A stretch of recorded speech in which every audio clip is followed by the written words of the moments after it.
Papa naman siya. Request naman sa ultrasound sa appointment. Pag-granta sa ultrasound sa brothers meal.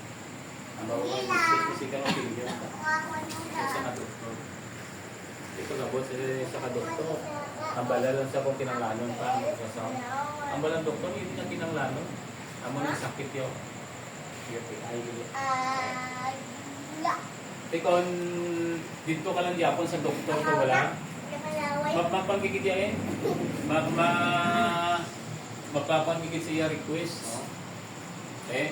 Magasto ka naman to.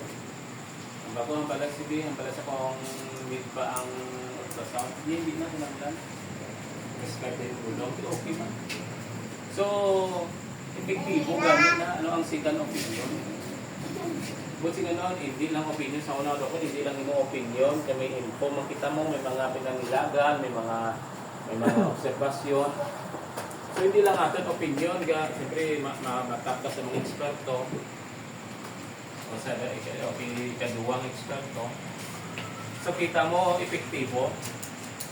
So kung sa pag-alakad, no, may kuwan mo may ministerial gift, kaya mo na siya, may pastor, may evangelist, may prophet, may mga brethren, may mga elder sa iglesia.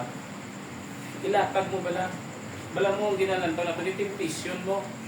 Parang sekretohon mo, tiyanong himo, dira ang apan, capability.